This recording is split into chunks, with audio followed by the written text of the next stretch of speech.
you have a passion for what you do. I'm obsessed. Yeah. I'm absolutely obsessed with it. I love it. I wake up every day just in awe of the process, the grind, the build. It's a game. I love the game, and I love the game and the sport for what it is. And in this game, money's the scoreboard. It's not like I need to do this. And it's so fun. It's so fun to create, and it's so fun to serve, and it's so fun to impact lives. I thought I would feel this way when I had those things, but now I have those things and I don't feel that way. What do I do now? Welcome back to the Hannah Hammond Show. I'm sitting here today with Eric Spofford in Miami. Yeah. Welcome to the show. Absolutely. Thanks for having me. And he was just telling me a story about seeing 50 Cent at the gym right before he came here. Yeah, So Miami is just the craziest place. I was at the gym, my friend's gym, Elevation in Midtown, and 50 Cent walks in with a bunch of security guards. I ended up on a virtual video call visit with my friend who's in jail. Either him or a security guard saw that I was on a call with my friend that was in jail. And so he literally came over and grabbed the phone from me and started talking to my friend who's locked up right now. It's wild. Just another day in Miami. Yep. No big deal. No big deal. Yeah. That's awesome. Crazy. I know. Yeah. And we were trying to go see him last night, but we can't stay up till 3 a.m. We're too old for that. Me and my friend Macy. We're still in our 20s, but I'm almost at the end of Old that. souls. Yeah. Old souls. For yeah. sure. Miami's a late city. Like dinner's if you're going to do the Miami thing, which I don't do, but dinner's like 10, 11 p.m., clubs at 1, 2, Yeah. home by 5, and that's if you don't go to the next club. And it's like, I don't know how people do it. I don't either. It's funny. Miami will make or break you. Like you come here and there's access to absolutely everything. And if you don't have good discipline and you don't have the ability to say no and stay focused and know who you are and what your lane is, then I've seen a lot of really good people get lost in the sauce here. But at the same time, if you want to be around successful people and, leave the house and bump into celebs and influencers and entrepreneurs and all that, there's no better place on planet Earth than the city. How long have you lived here? 4 years. Okay. It feels like 20. I feel like a seasoned vet now. Really? Yeah, it's been a big 4 years for Miami because after COVID, everyone started coming. And so where did I come here in 2021? After your exit? Before. So kind of in the process of. I had stepped down as the active CEO of that business to executive chairman in March at the same time that I made the decision to bring it through to hire an investment banker and start the process of exiting the company, which, a lot of people don't understand that's a long process. It doesn't happen overnight. And so I had promoted my COO to CEO as a succession plan, and I had all this extra time. And so that's when I transitioned down here. Okay. Yeah. So for those of you who don't know, Eric's just a complete badass, and I'm really inspired to hear your story. I know we're friends with Cody Sperber and a bunch of other mutual connections, and everybody's just like, oh, you're going to love Eric. He's absolutely amazing. And he built one of the largest drug addiction treatment facilities in New England. And you used to be an addict yourself, which is what inspired the company. Yep. And you ended up having a 9-figure exit in 2021 timeframe. December 21st of 2021. So 4 days before Christmas, right at the end of the year. Amazing. How Wild did you do day. that? And well, first, before we dive into business, my brother struggles with addiction. I've struggled with addiction. And it's just something that cripples a lot of people. And I think a lot of entrepreneurs a lot of them are addicted to work also. And a lot of us just are addicts, even if it's more of a healthy channel or not. Right. And so I would love to, it really hits home for me, and it's something I still struggle with. And I always have to check myself of my addictive behaviors and the kind of, So what was your story? What did your story look like, and how did you fall into addiction? And then what was that pivotal moment for you where you turned your life around and then ended up building a massive 9-figure, massive company that ended up leading you to a 9-figure exit? Yeah, I mean, I honestly grew up outside of Boston, and my environment had a lot to do with it. I never in a million years wanted to be a drug addict. I never in a million years wanted to be a successful entrepreneur. I grew up watching gangster movies, and those were my idols, and people that were like that in my neighborhood were like the guys that I looked up to. And so I started selling drugs before I started doing them. And I actually, talk about an entrepreneurial move. I got caught. I think I still to this day am the youngest person charged with a drug sales crime in my home state. And so I was in 5th grade. I was either 10 or 11 years old. And I got caught selling weed. Yeah.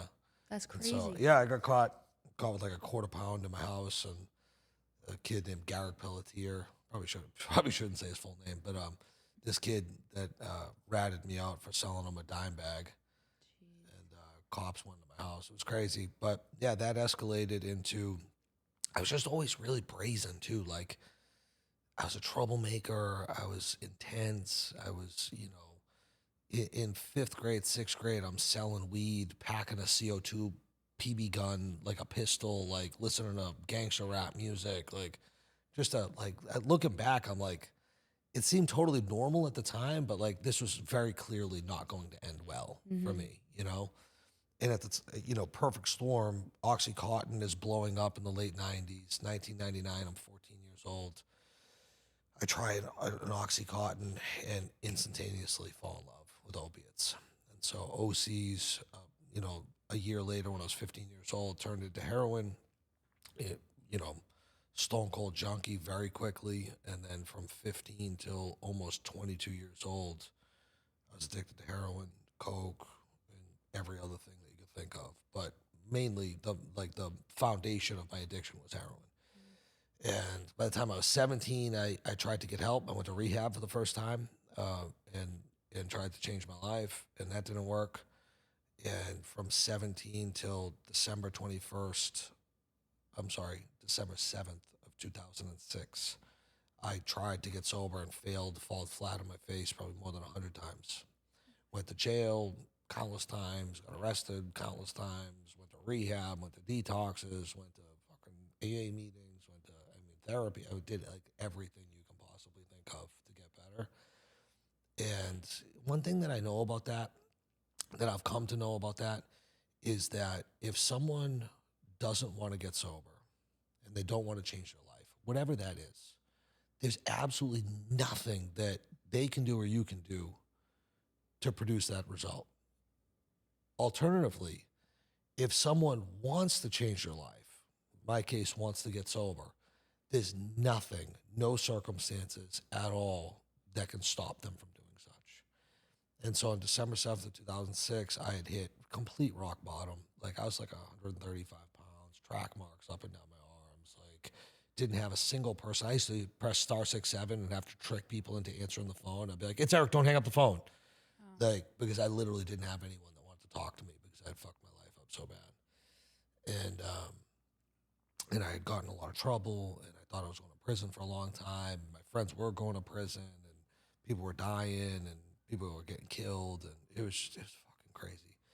And so the morning of December 7th, 2006, I went on the run for some trouble that I got into legally, and made a decision that that was the day. I was just done. I don't know why. I couldn't tell you. I couldn't recreate it. Been working in addiction treatment for the last 17 years or something, 16 years.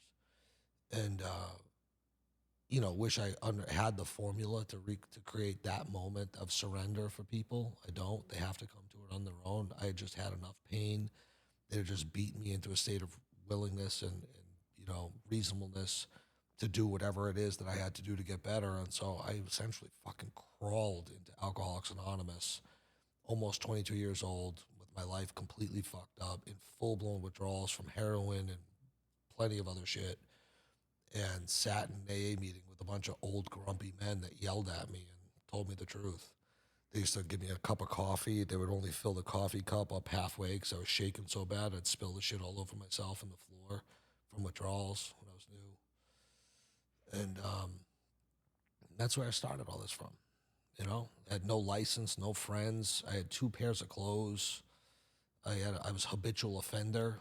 Like when you do too many things wrong with your license, they take it for like ever. And so I didn't get it back for a while. I think I was like a year sober when I was done that time, and I got my license back. Lived in a 500. At first, I had no apartment, and so I was staying on a couch. And then I got an apartment with no furniture, $550 a month.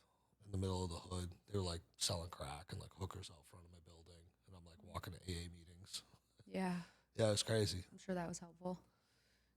Again, like if I wasn't in the place where I was going to get sober and I was going to do this no matter what, I would have found every excuse underneath the sun. You could have put me in fucking Hollywood or in the nicest neighborhoods in the world, and I would have found a reason to get high.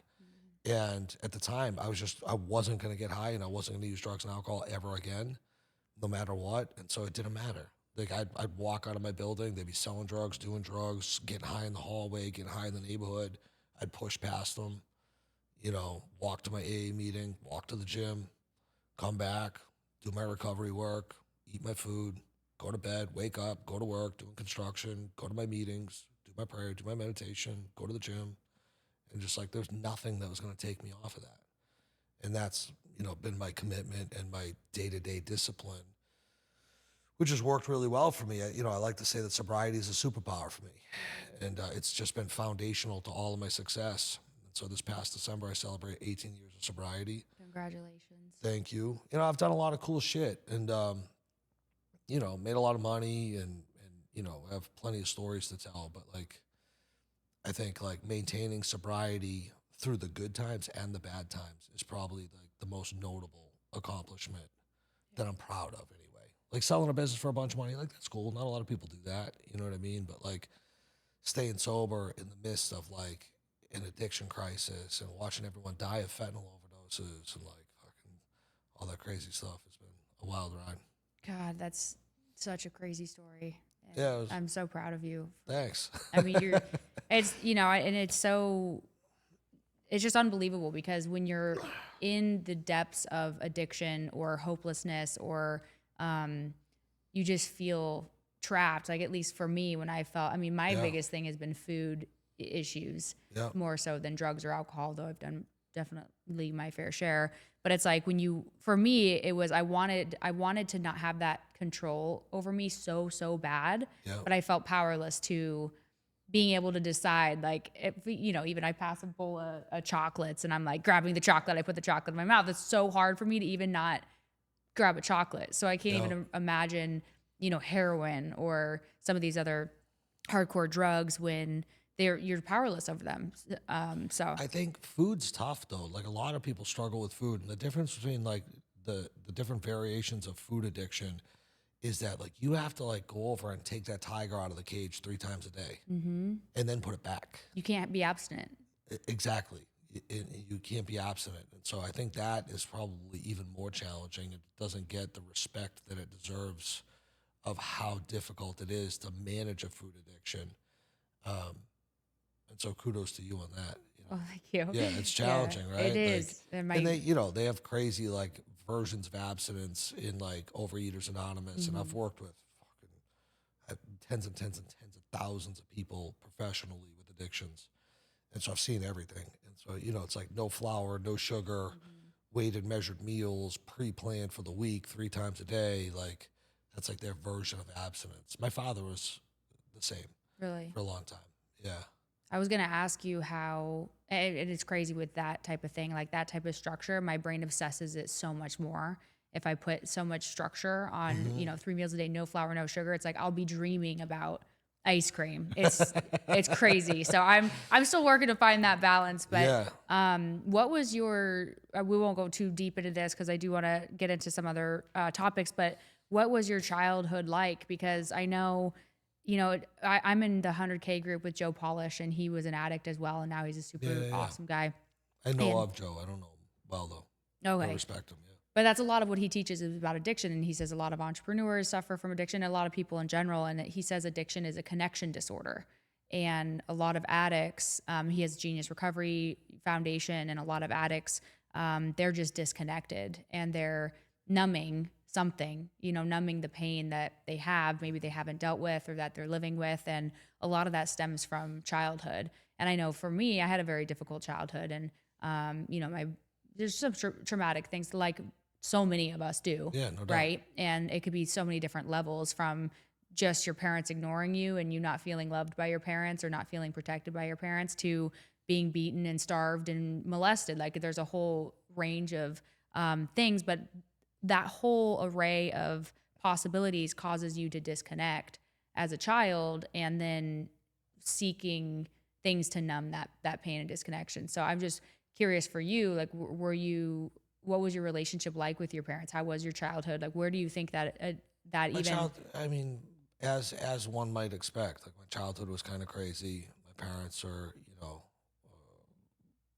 divorced when I was in fifth grade, and it was a loud, chaotic, violent household prior to that, and the neighborhood was fucked up. And it's interesting because I geek out on that a lot. There's actually, for anyone interested, um, Joe. I'm not familiar with Joe's work, but a guy that predates him quite a bit is a guy named Bruce Alexander, who's a social scientist out of Vancouver, Canada. He actually wrote the forward to a book I published in 2019. And his claim to fame is this: is that when clinical people, medical people study addiction for a long time, for decades, in textbooks, they have like a study that really helped create the framework of how we look at addiction. And the study is this: they take a rat and they put it in a cage, and they have drinking water and two drinking waters. One is just regular drinking water, and one is drugged. It's laced with either morphine, heroin, or cocaine. Um, and in the experiment, it's really interesting because the rat will try both, and then the rat will go back to the drugged water, and the rat will continue to use the drugged water. The rat will start to refuse food and prefer drugs over everything, and it will remain intoxicated. It will become physically addicted to the drugs, and there is a high rate of overdose for the rats. They drug themselves to death in that cage. And so the interesting philosophy that was derived from that experiment is that this concept that drugs are bad, drugs are the problem. Heroin, for example, we use heroin, or cocaine has chemical hooks. Heroin makes heroin addicts. So, if you use heroin, you're going to become a heroin addict, just like that rat did. That rat was a perfectly normal rat. We put that rat in there, exposed it to heroin. It became addicted to heroin. But Bruce Alexander came along and he wrote a book called The Globalization of Addiction, a study in the poverty of spirit. It's a textbooky read, but fantastic if you're interested in this stuff. And he said, well, wait a minute. The one thing that we're not considering here for this rat's addiction problem, as well as the human addiction crisis that is rampant, and despite a war on drugs that has gone on decades, that we've spent more than $1 trillion on, that addiction has gotten worse, arguably day over day for decades, right? We've never even slowed it down. It's gotten worse and worse and worse. It says the one thing that's not being considered here is environment. And so he made a big old rat cage. It was enormous. It was like 10 feet by 8 feet, and it had everything that a rat would want. It had tin cans and wood chips and balls and little wheels, and it had nutritious rat food. And then he introduced a whole bunch of rats, male rats, female rats. They're playing, they're building tunnels, they're procreating, they're having rat sex, they're having little rat babies. They're doing what rats should be doing. And in that environment, he introduces both the regular drinking water and the drug drinking water. Now, if it's about the substance, what should happen in this study is pretty simple. Those rats should try both, and every rat in here that uses the cocaine or uses the heroin should become addicted to heroin and cocaine, right? Not a single rat gets addicted. And he called that experiment and that rat thing, he called it Rat Park.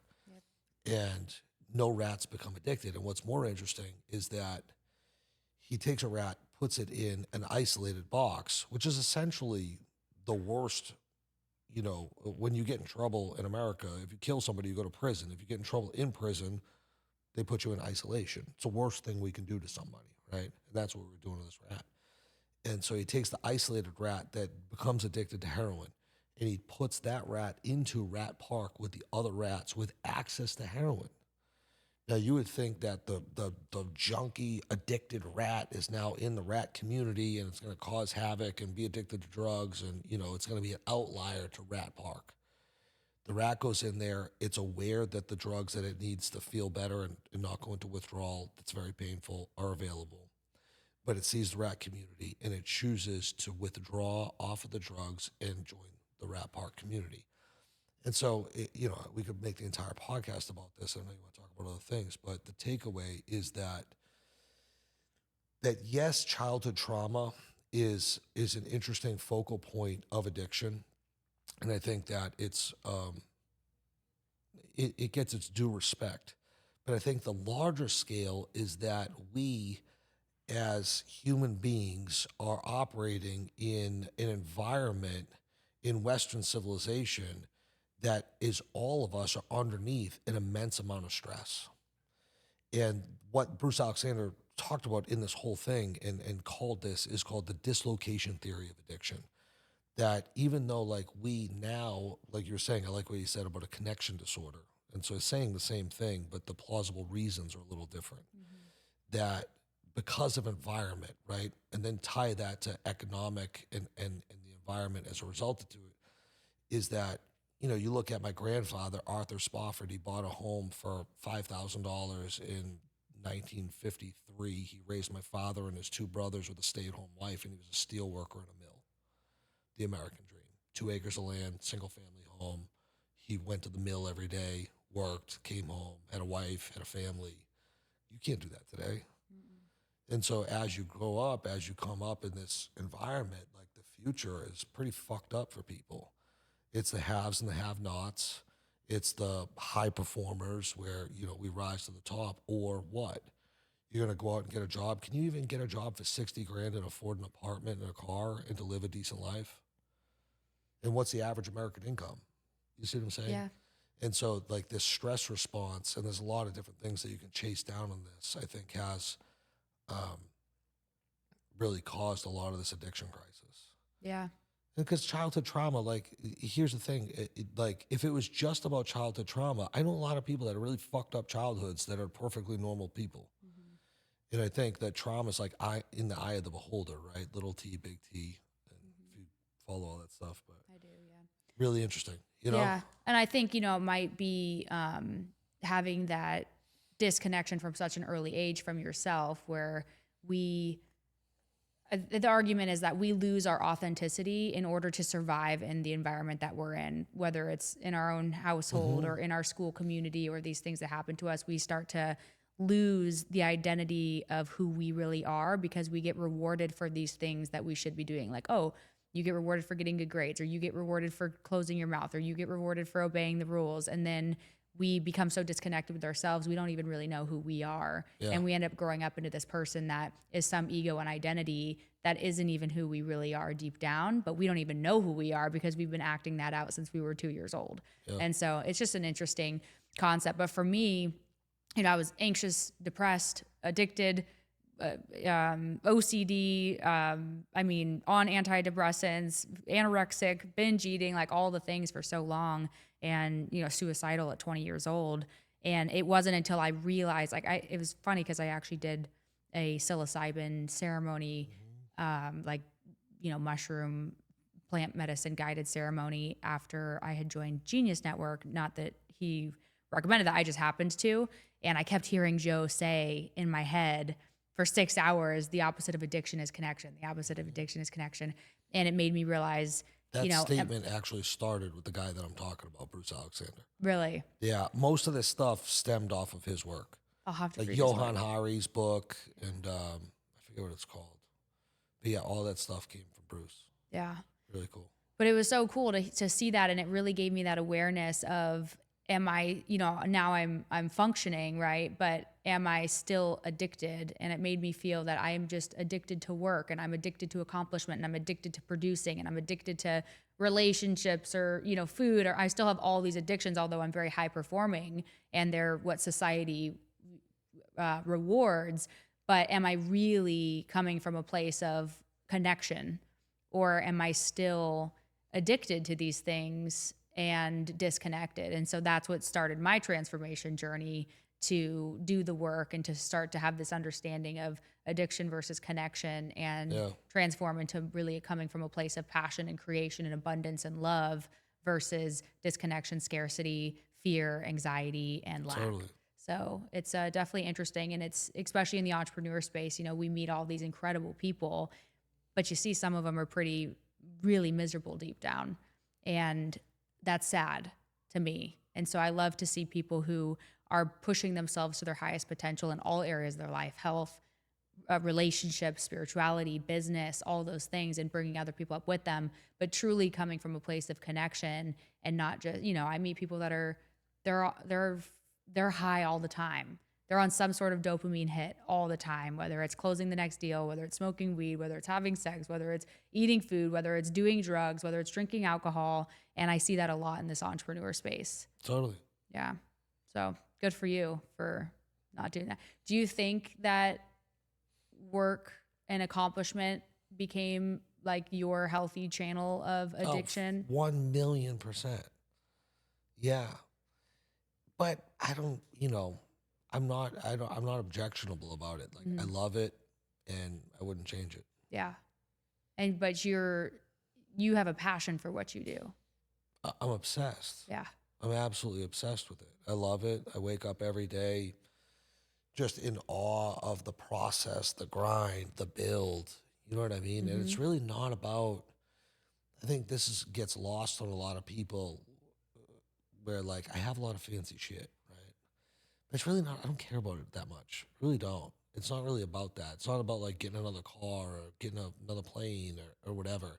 The thing that like really makes me tick the most is the process, the building, the creating, the camaraderie, the teamwork, the leadership, the building something of value, the having an idea, an inspirational thought and going, oh yeah, and then putting it into reality and creating something. And then you think about how interesting entrepreneurship is and how special entrepreneurs are. We have a fucking idea and then we turn it into an actual business that provides a product or a service. Like that's crazy. It is. And then to scale that and grow that. And like right now, my head count's probably sitting at probably about 250 employees across all my shit. And so like waking up every day knowing that I have 250 paychecks that I'm responsible for, how many kids are, being supported by that, how much like the impact, the build, the jobs created, like all of that, like that's entrepreneurship. That's the shit that I love. That's what I obsess over. And so when I say that to like balance, like, oh, I'm obsessed, because people, I think, that don't really get it, look at it and they're like I'm obsessed, like Scrooge, like counting my coins, like I need more money. And I'm like, it's really fucking not about that. It's a game. I love the game, and I love the game and the sport for what it is. And in this game, money's the scoreboard. Yeah. I love it. I'm obsessed too. Yeah, 100%. But it's coming from a different place now. Like I love the game. It's not like I need to do this. And it's just a whole different, and it's so fun. It's so fun to create, and it's so fun to serve, and it's so fun to impact lives, and it's so fun to, Pace Morby said this when he was on my podcast. He's like, imagine we all have a light switch on our back, and every morning you wake up, somebody's got to flip it on for you because you can't reach it yourself. And when you lay down at night, the light switch turns off because you lay down in bed.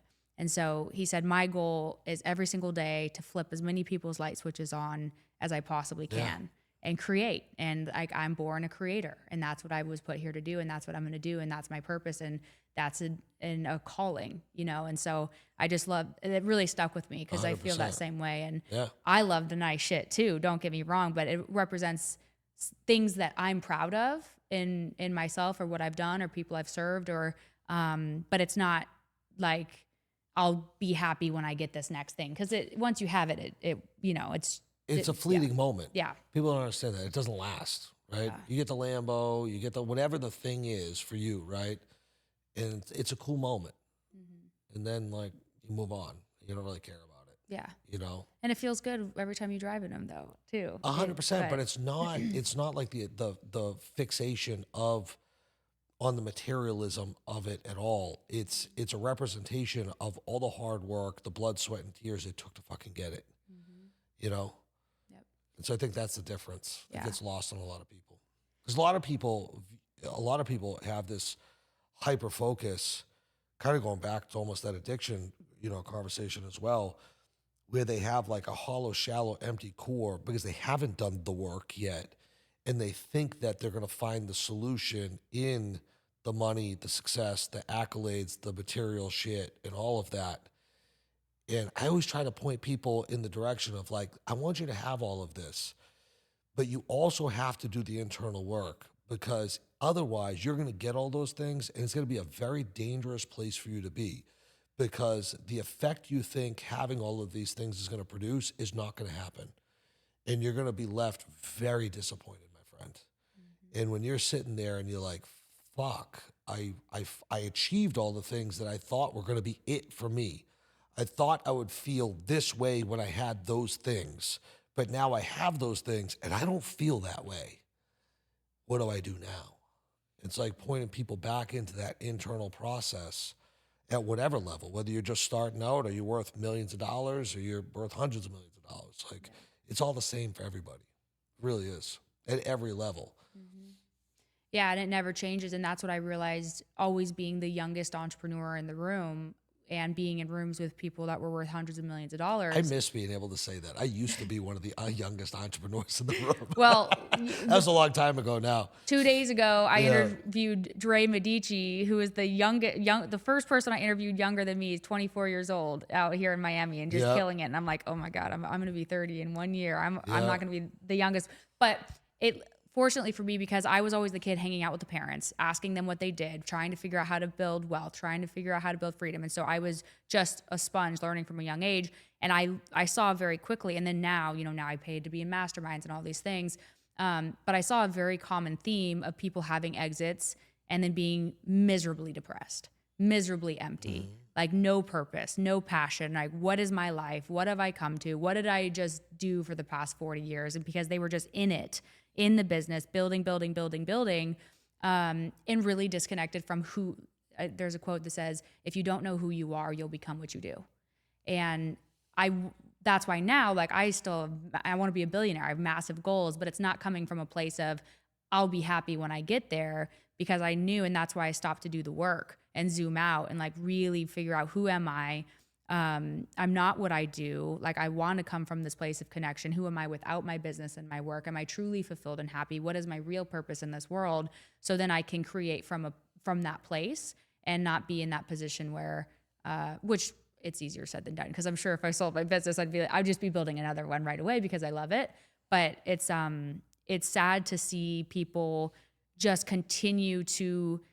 And I want to ask you what you felt like when you sold your business. Because I know for me, I don't know if you've read the book Relentless by Tim Grover. Yeah, I know Tim. Tim's a friend. Yeah, I love him to death. He's one of the real ones. Yeah, but he says like those real, athletes or professionals or entrepreneurs or the real relentless people, a lot of times, as soon as they feel that feeling of victory, it's very quickly followed by, oh shit, what's next? Like, now I have to raise the bar higher. Now I have to set a bigger goal. Now I have to train at a new level, and almost like this feeling of anxiety and fear. So when you sold your company, what was that feeling like for you in that emotional process? There was so much focus on getting over the finish line because a lot of deals blow up. Like, there are probably more deals in selling a business that don't close than do. And so much was at stake. It was a huge deal. And so I never spent 5 minutes thinking about the day after closing day. Like, all of my focus and my attention was on getting the deal done, surviving due diligence, not getting retraded, not getting a price adjustment, continuing to make sure the business performs. You have to run a marathon with these people, right? Like, these are private equity guys. They're Harvard MBAs, some of the most sophisticated business minds on planet Earth.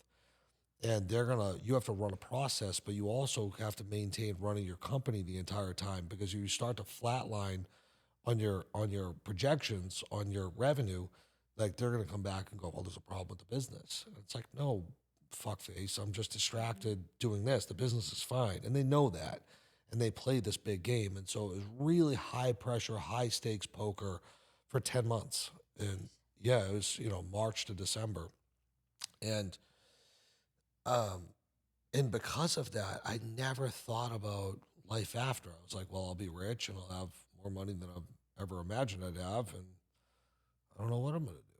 And so on the morning that I closed, December 21st, 2021, I showed up in my office, and not of that business. I had started another office, family office, around the corner from my business. Had a couple team members there and started to, prepare to be separated. Had a conference room, walked in the conference room with Lori, who's my chief operating officer, my right hand at my family office. Anyone that follows me sees me torture her in my Instagram stories.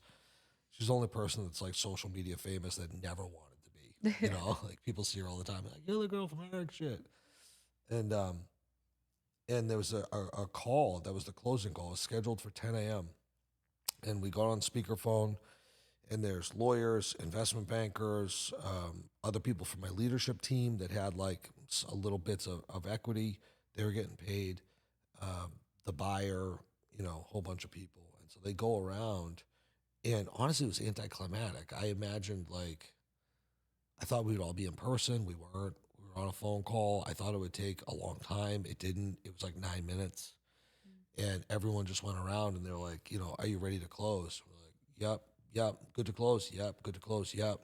And at the end of the call, I of course, I'm like, hey, when do I get my money? And they're like, oh, we're sending the wires right now. I was like, cool.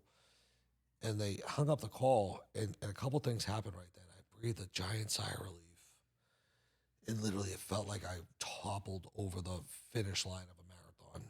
And I was like exhausted. Like I hadn't done shit yet all day. It was like 10 in the morning. And I was like, oh God.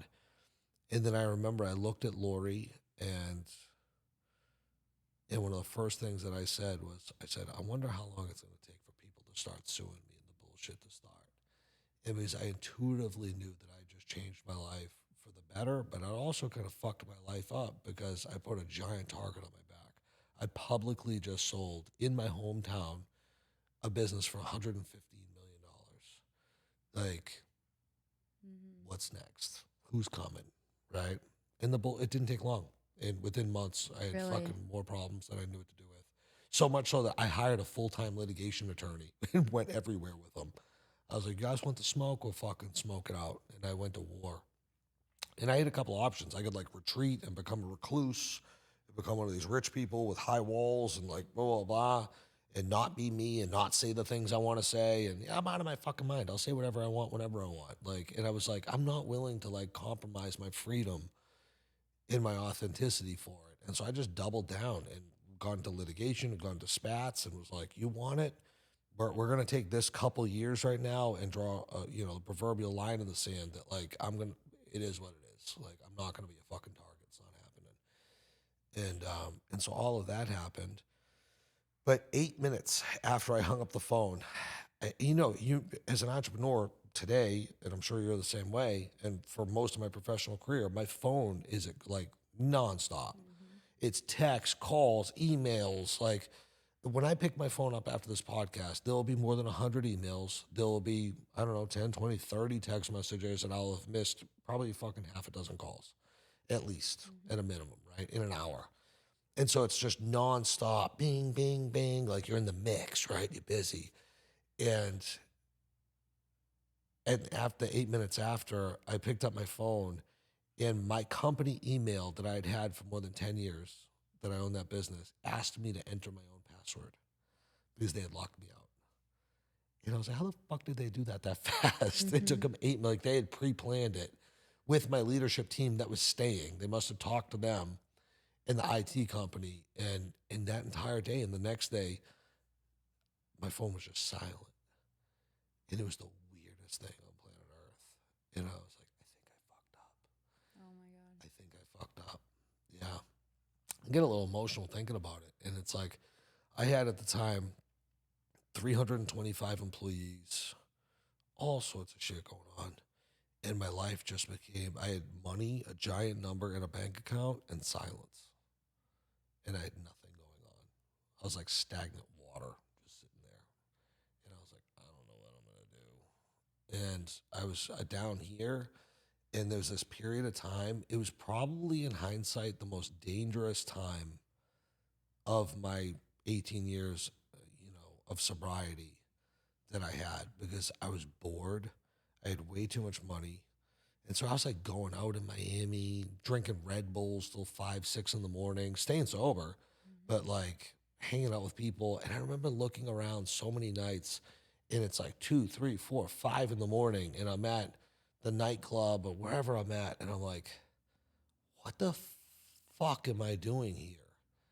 This is not me. This is not my. I hate these people. Like, I don't even like the people that I'm with. I'm looking around and I'm like, I hate you. Like, you're a loser. It's fucking Tuesday night, 5 in the morning, and we're doing what? Like, and I made it like 6 months or less, and I was like, I just couldn't fucking tolerate it for another second. And mind you, like, I got sober at 21 years old. I was almost 22, but like, I never went to nightclubs. I never like went clubbing. That wasn't interesting to me in my 20s. I was fucking sober, building a business. Like, you know, and I was a millionaire. I went from homeless, fucking absolute rock bottom, could not get any lower from at 22 years old to fucking millionaire at 26. Like, I wasn't going out. And so it was the first time kind of doing that stuff. And I called Lori. I remember the day I called her and I said, we have to do it again. And she's like, what are you talking about? And it's like, we're starting another business. And so that was the middle of 22. And by January 1st of 23, I had hired a team, purchased real estate, got a healthcare facility licensed, accredited by the accreditation bodies, Joint Commission, CARF, and we admitted our first patient in a new facility in Columbus, Ohio that I started on January 1st of 2023. And so that business is now a little more than 2 years old. And we have, I was just looking before I came in, we have 112 patients at that facility today in Ohio. We have another facility in Southern California that's rocking, and then we have another facility in Pennsylvania that's killing it. And then we started a real estate business where we're moving, you know, right now 40 to 50 single family homes a month. Like wholesale deals or flipping? No. We buy them, we renovate them into rent ready, we place tenants in them, and then we sell them to investors. Okay. So, wow. So we have 2 large scale operations, and you know, every day is chaos. It's madness. My phone is back to being very busy again, and it's my sweet spot. I love it. You wouldn't have it any other way, right? Wouldn't have it any other way. I tried. Yeah. Like, that's the crazy thing is like, and I think I come from like this place of like weird life wisdom and lived experience where I could say things because it's like everyone has an opinion about it, but I've actually been there. Like, I've sat there with like an ungodly amount of just liquid cash in an account, an airplane sitting in Opelika, an almost 100-foot boat in the marina. I would like get bored and like fucking order cars and have them dropped off at my house, and been like, I'm fucking bored out of my mind and miserable and kind of depressed. This sucks. You know what I mean? Like, Oh, yeah. Like, one of the most dangerous things that can happen to you is to like catch what you're chasing, and then what? You know, then you have to figure it out, and it's almost like red pill, blue pill, like Matrix stuff, because you're sitting there and you're like, everything fucking most of these people that are on this journey chasing this stuff believes is a fucking lie, and they don't realize it. And when you do catch it and you have all these things, and then you have to figure it out, and then I like what you said about knowing who you are, and you have to really figure out who the fuck you are and what you're about and what you want to do and what's important to you and what fills your cup. It's a whole new experience, you know? And so I learned, I think that period of time is when I really, really learned a lot about myself and a lot about what makes me tick. And it changed how I operate and how I think about operating from when I get this, when I get to this level, when I cash this check, when I get this net worth, when I obsessed over owning a jet for 5 years. I was like, I want a fucking jet so fucking bad. And I just thought it was cool. I just thought the freedom of like calling the pilot and be like, hey, we're leaving. Yeah, it's Like, awesome. Yeah, it's the best. And I, you know, like all that stuff, it was like when I, and now it's like just enjoying the fucking ride. Like, there's no rush.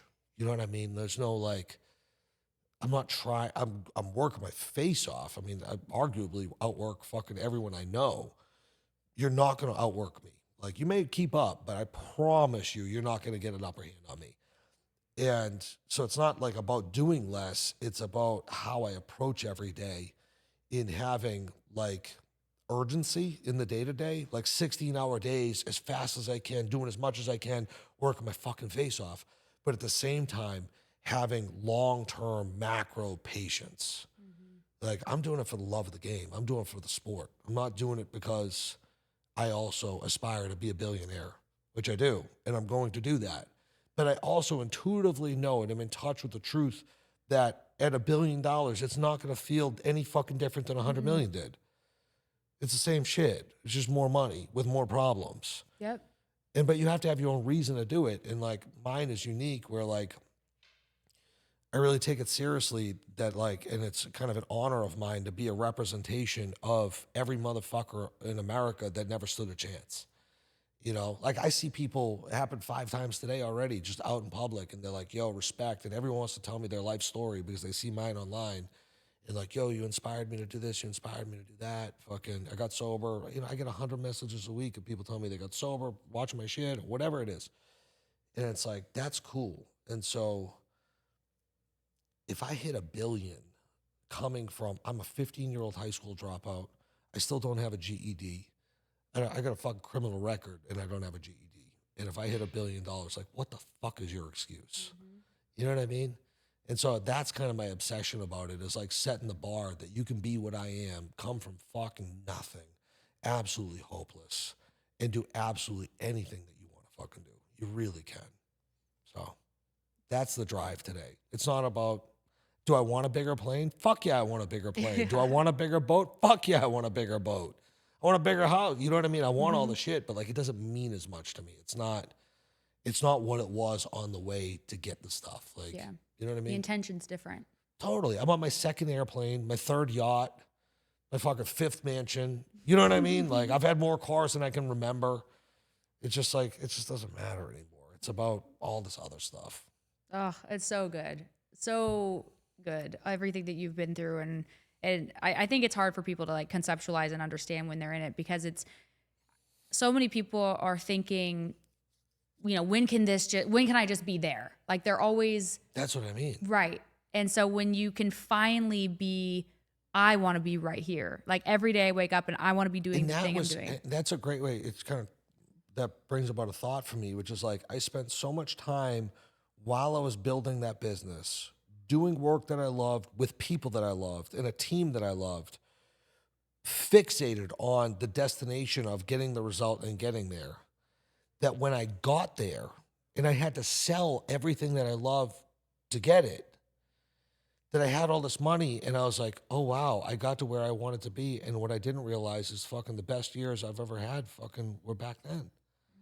I love that way more than I love this. And that was kind of the very emotional bottom that I hit in that 6 months, you know? And I thought, you know, the good news is I thought that I would never recreate that magic. Like that business that I started that business, I was 23 years old, brick by brick, piece of real estate, facility by facility, bed by bed, hire by hire. I remember my first employee. Do you remember your first employee? That poor prick. I feel bad for him, you know? And my first sale, I remember my first client, this guy, I don't remember his name, but he drove a pickup truck. He was at the sober house. He's from Connecticut. And he had this business where like he had a closed donation business, which was a really strange business that I was interested in learning about from him. And he was the first client at my sober house. I remember getting my furniture for that first sober living house, so that first property that I bought, donated from guys from AA meetings, and like picking shit up at everyone's houses with a pickup truck and moving it in, and like to the next house, to the next house, to learning this, to starting that, to the treatment center, to this, to that, to this, to that.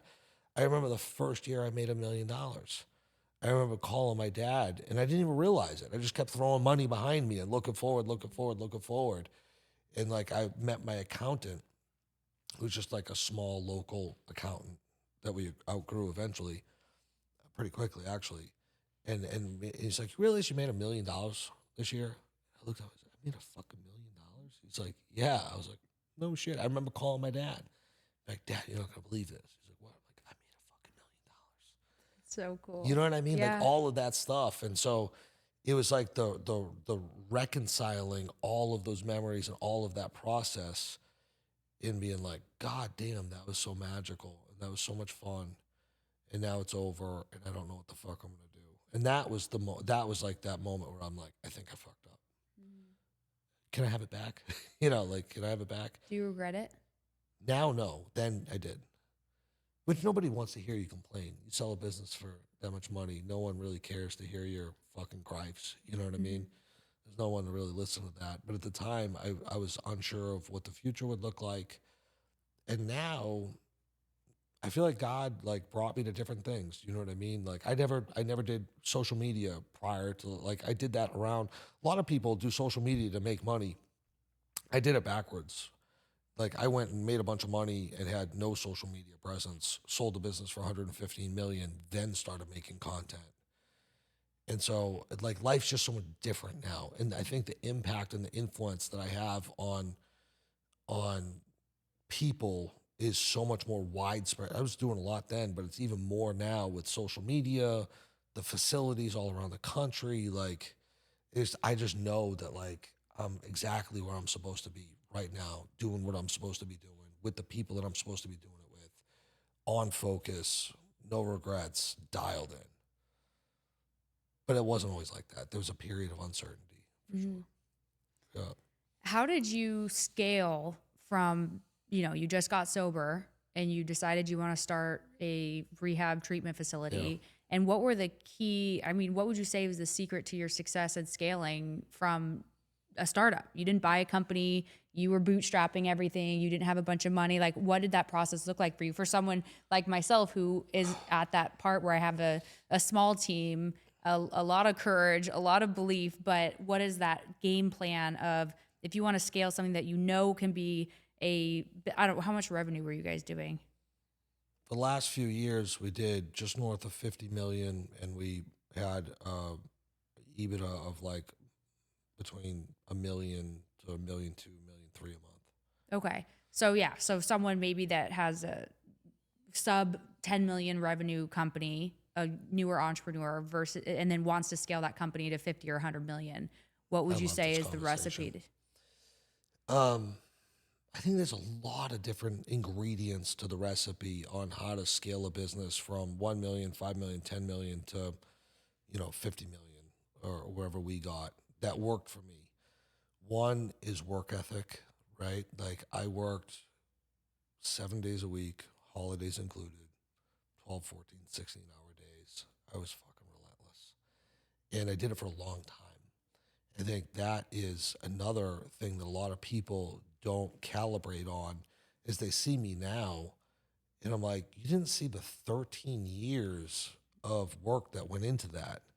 Like think about, what year is it, 2025? Like where were you in 2012? Like 13 years is a long time. Like 13 years from now is 2038. Like think about how far away that seems, right? Or how much life has changed since 2012. That's how long I took building that business. And so people don't realize that it really is just about work ethic, day-to-day speed, but long-term patience in putting your head down and realizing that everything is going to take so much longer than you think it's going to take. Another one is risk. I constantly, and still am, that's the interesting part, would like get my chips, my money from the business, and I would turn it around and I'd put it right back into the middle of the table. And then I'd double down and I'd grow a little bit more. And that situation would work out, and it would give me my chips back. And I'd always constantly hit these certain breaking points in the business where I had the option to either stay safe where I was at, and it's a sure bet, or push it all back into the middle of the table and almost like, this has to go well. This is either going to make me level up to the next level or I'm going to lose everything. And I did that over and over and over and over again. And I put 100% certainty in the bet on me. I hate the stock market. I don't gamble. I don't play the slots. I don't play cards. I don't do any of that. But like the amount of gambling that I've done putting my entire net worth on the line over and over and over and over again is insane. And so with that comes grit and fortitude, because when you push all, when you're working as hard as we work, and you're betting your entire fucking life, like if this goes bad, I'm gonna lose everything. It's gonna be really embarrassing, and I'm gonna fail, and I'm gonna fail really publicly in front of fucking everyone, and it's gonna be really painful.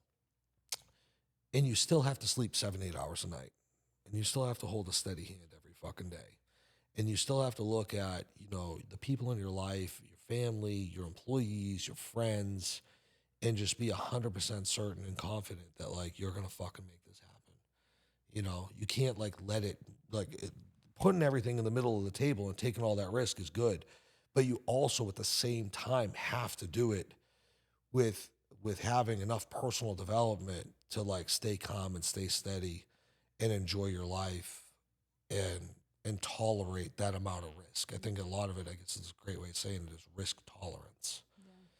And so, when you put all those things together, and the other one is obsessive self-education. I think a lot of entrepreneurs I see stunt their growth. And I think, how I know someone's a loser and I don't want to be their friend is because I watch them and they walk into rooms or situations or life or whatever it is, and they are concerned with controlling and altering the opinions of that other people have of them, and it prevents them from learning. And so they're the people that show up to the dinner party or the networking event or the mastermind, and they're telling you and telling stories and giving advice and boasting and like trying. You could just tell like it's really important to them that that they're successful, and that they know whatever that thing is. And that's like just so much ego driven stuff that I think really holds people back. What I've practiced to the best of my ability, probably imperfectly, is to be an obsessive student of the game. Like we'll get together and I don't care if I'm worth incrementally more than you or you're worth incrementally more than me. It's irrelevant. I have questions. Like I'm going to fucking sit there and drill you and relentless, unapologetically. Try it with as much taste and class as I possibly can. But like, I really don't care. If you want to know things that I know, you're going to have to ask me questions, because I'm not here to impress you. I'm here to suck value from you and be a sponge. And so that quality right there, I mean, how do you gain a skill set and a knowledge base to grow a business to 325 employees, 55 million in revenue, make $1 million in free cash a month for years, and then sell it for $115 million? You have to learn.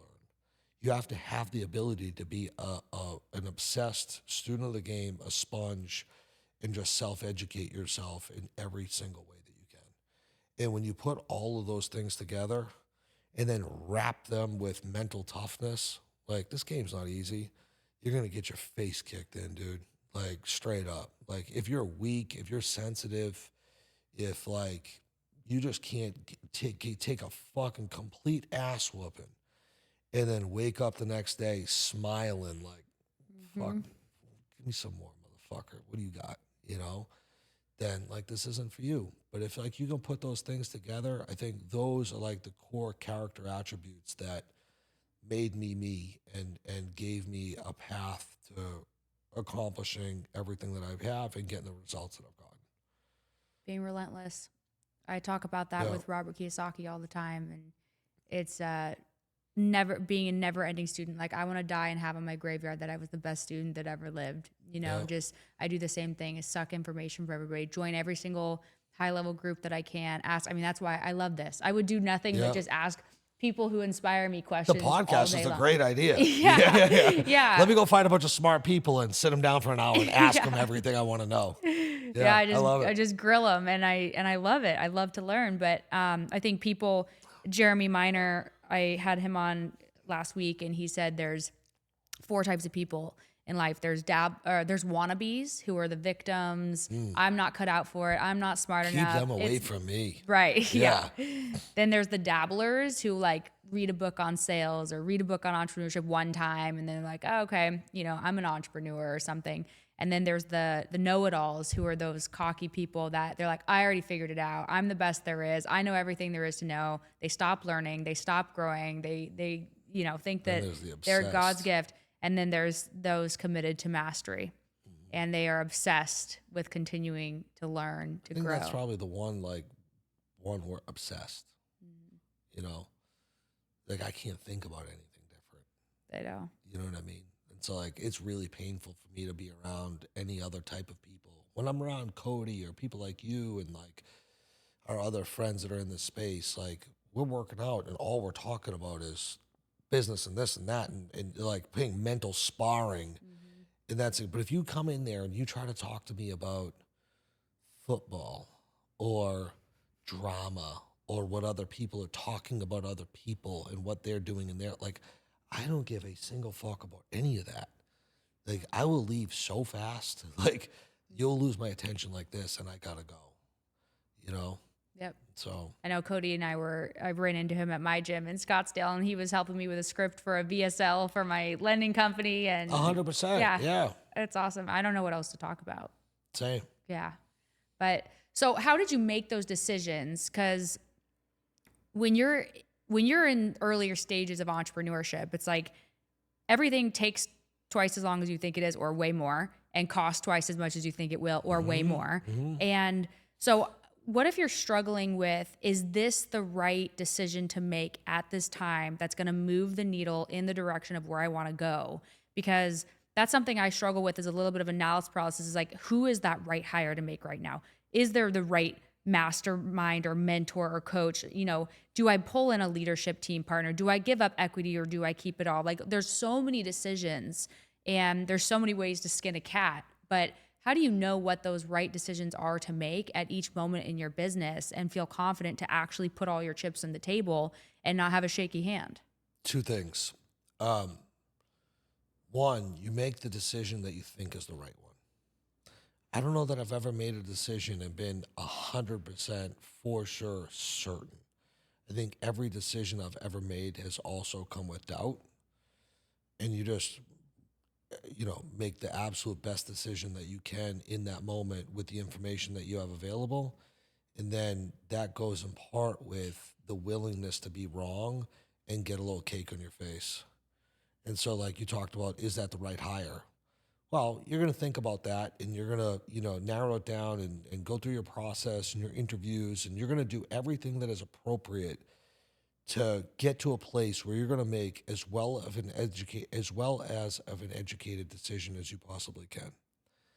But every single time you're not going to be right. You're going to make the wrong decision. And when you just don't really give a fuck, and you're like, well, if I hire the wrong person, I'll figure it out and I'll fix it. I'll fire them. I will look stupid in front of this entire company. And everyone will know that I made a bad hire. And they'll work here for a month, 2 months, 6 months, whatever it is, until I figure out that they're the wrong person. And I know that the risk that I'm taking is that, the business will get pregnant with them. I'll have to terminate them. And then I'll probably have to undo a lot of bullshit that they've done and move things in a direction that it shouldn't have moved. And all that's okay. And I think it's being fearless, because you're willing to take the punch. You're just willing to get a little cake on your face, and like it just is what it is. Did you have a? It's more about execution than it is anything, right? It's 95% about execution, and so you do all your stuff, but at a certain point, like you just have to go. You have to make the decision, and it's gonna be the wrong one. Like I think entrepreneurship is the game that you fail 100 times more than you win. You can fail 100 times. You only have to win once, Did you have a mentor or leadership team from the beginning? So many different mentors. Like that's that self-education and the relentless pursuit of knowledge and skill set and education. And so, yeah, I've had amazing mentors along the way. And most of which weren't through paid mentorship groups. I've only actually hired 2 actual paid coaches, mentors, executive coach, whatever, in my career. But organically, I've met a lot of people along the way that I've been able to learn from. Did you find someone specific in your industry to help mentor you as you grew the business? Hundreds of them.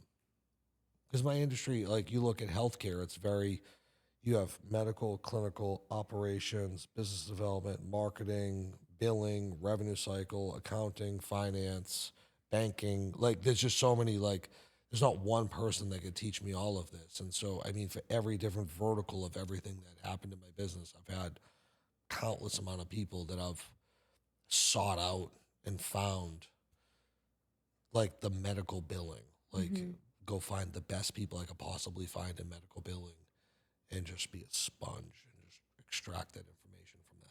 Yeah.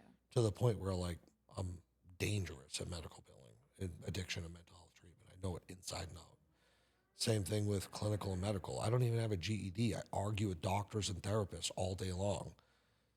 You know, I'm not a doctor.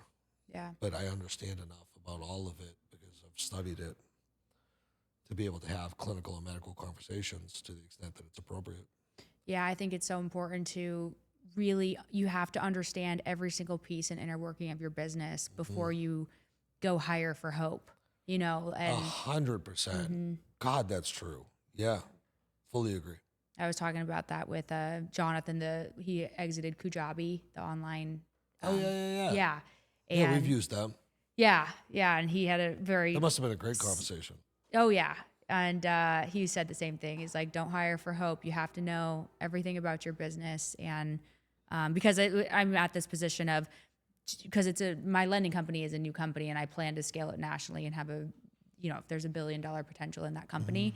And it's, do I bootstrap and just hire from the ground up like I always have? It's like, I'm working 16-hour days, 7 days a week. Now I'm hiring a processor to process my deals. And then I'm hiring just the next role versus coming in from the beginning and hiring a leadership position or a COO. And that decision there is like, do I hire from the bottom up or from the top down? And he's like, you need to understand your business. And if you just hire for hope that the COO is going to come in and build this thing for you, like you're wrong.